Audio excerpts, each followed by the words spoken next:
Welcome to this GiftWorks video. My name is Jonathan Lehman, and this video is the second video in a 5-part video series on GiftWorks Volunteers. GiftWorks Volunteers is an additional add-in that can be purchased, and it works with any of the versions of the current GiftWorks fundraising software. So let's begin. I'm going to sign into GiftWorks, and if you've installed the Volunteers add-in, you will have an additional option here on your toolbar called Volunteers. We'll click on that. And we're going into managing jobs. We already reviewed how you can set up your list of available volunteers. I'm going to show you how you can click on the Manage Jobs link, and you'll go to the Manage Jobs page where you can see the list of your the jobs that you have available for volunteers to help you with. This list can be, again, you can sort in the columns and search the list. It defaults to searching alphabetically by the name of the job. You can filter this list based on the project that you've assigned the jobs to, the manager that you've assigned the jobs to, or even the status of the jobs. The jobs can go through a status of open when you first open the jobs, filled when all the positions are filled. You can inactivate jobs that are no longer you don't want available to assign volunteers to, and then a job will automatically close once all the assignments have been filled and all those assignments are closed. We'll go through more of that in detail in future videos, but again, similar to the Manage Volunteers page, you can click on any of these and you can see information about the job, and you can see history about the job. You can hover on some of these things to see different information. You could click View here and actually view that job and do more work with that job. That's kind of your starting point for working with jobs. Gives you an overview of your jobs. So again, we're an organization now, and we have a job available that we would like some help. Availability for a volunteer to come and maybe help us some during a week or whatever, during some times during the week that they could help us with certain activities that we need help with the organization. So we'd begin that by clicking Add a Job. So you'd have the ability to specify. We would need to specify the name for the job. In this case, we have a position that's kind of sort of an office assistant position. We could use some help doing some office functions. We could put whatever description here we want to. We could say, answering phone, filing, whatever would help us. When we click Next, we specify how many positions we would have to fill. In this case, we'd want to try to decide, should this position be filled with one person, more than one person? In this case, if we could find one person, that would be great, who could fill the entire time. But we're thinking that's probably not likely, so maybe we would say we'll have 2 positions to fill. If we can maybe find 2 different people that could fill in the time, and you can adjust that number later. What project is this part of? You can set up different projects that can be used in reporting to track your jobs by project. In this case, it's part of our administrative operations project, and we can pick somebody to manage this job, and this will be Marvin. Once you fill that in, we can click Next. And when will this job start? We know that we're gonna need this office help. We have someone in the office who is going who works with the organization who's going on maternity leave, and we know that we're gonna need help starting on December 1st. So that's what we'll do. And if you know an end date, you can put an end date in there. If you can leave it open ended. In this case, we know that it might be about a 3 or 4 month period. So we're going to say for now, if we could find somebody through April, that would be great. So we established the beginning date and the end date. And again, now we're going to be able to specify some specific time requirements for this job. Don't have to put this in. The more specific we can be here, the better it would help us in our matching process when we're trying to match up volunteers to this job. So in this case, we do know that we're basically going to need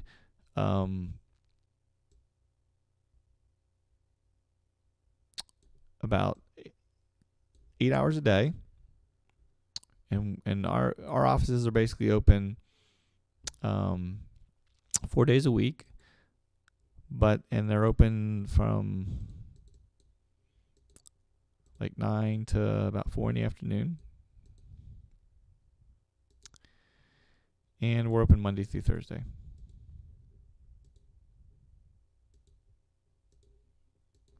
So you can already see that we're sort of building a profile of when we would need that help, and we'd be able to match it up with the volunteers and see what times they would be available.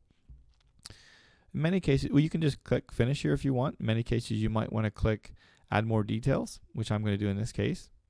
Add more details shows you the information we already entered. You can put any kind of additional notes or instructions that you would have that you think would be helpful to document here. You can see here that you have this the required times we would need help with. We can add additional time slots if we need. Maybe we need some time on a Saturday, depending what the job was. But in this case, that's going to be adequate. And we also have something very similar to when we set up a volunteer profile, where we can specify the skills that are required. So this is the same list of skills that we talked about with volunteers. So when we set up a volunteer, we say what skills they have. When we set up a job, we say what skills are desired and what skills are required. I'm going to show that here. So you can see the job profile it really parallels the volunteer profile, where you put in your time frames and you put in your skills. So in reviewing the skills, you can see that in this description here that we have two levels of skills that are desired and skills that are required. So you might have certain jobs that it would be ideal if somebody could do have a certain skill, but wouldn't necessarily be required. There might be other skills that are absolutely required. So in this case, we're going to say that it really is required. Somebody has to be able to answer the phone, because this is really this position is going to be somebody sitting at the front. Primarily, they're going to be sitting and answering the phone, so they have to be able to answer the phone. It'd be nice if they could do some data entry or word processing in their free time. That's not required if somebody doesn't feel comfortable doing that. Not required for this job, although is desired. We really would need them to be able to do some sort of clerical work, so we'll make that required. And again, we'd like them to be able to do some filing. And so we can look through this list and see if there's anything else that applies. In this case, we think that's adequate, so we click Save. So we click Save. It brings us to the job details page, which shows us the information that we entered. Okay. It shows us in color format, shows us the skills, those that are required and those that are desired.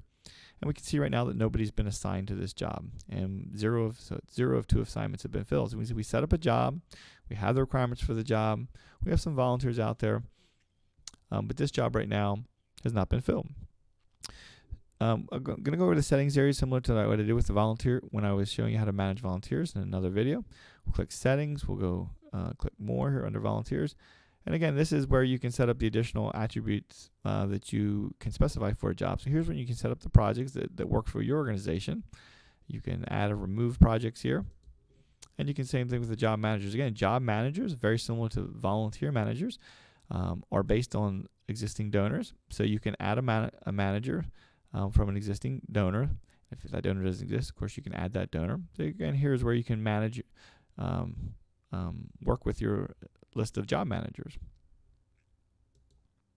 So let me click back on the volunteer link.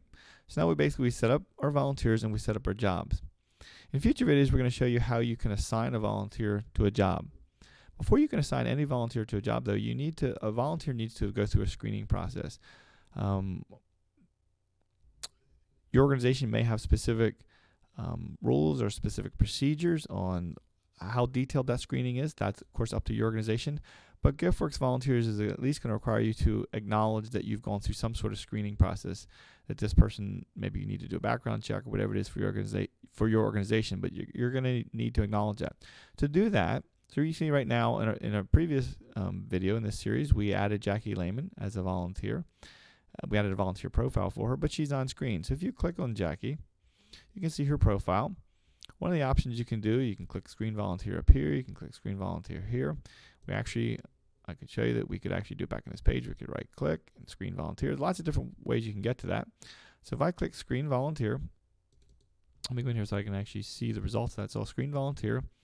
Basically, you can say you went through this volunteer went through a screening process and they were either accepted or rejected. In this case, Jackie was accepted. You can specify what the screening date was, who screened the person, and you can put any comments in. Jackie was referred by another organization. So you might just want to make that note. Any notes you'd want to have here about the screening process, and you click accepted. So now Jackie would be available to be assigned to a job. Prior to that, she would not have been available to be assigned to a job. During that screening process, you could have rejected. If that person did not pass your screening process, you could leave them in as a volunteer, and you could leave them in a rejected status. And you could maybe in the future go through the screening process again. But the important thing to understand here is that until a volunteer cannot be assigned to a job until they have been gone through the screening process. So you see now that Jackie is available. So the available statuses for a volunteer are on screen when they're first set up. Then when you screen them, they become available. If during the screening process we marked them rejected, they would have been rejected. And we could also, at some point, if a volunteer is no longer active, we could mark a volunteer as inactive. We'll continue with this in further videos. Thank you for watching.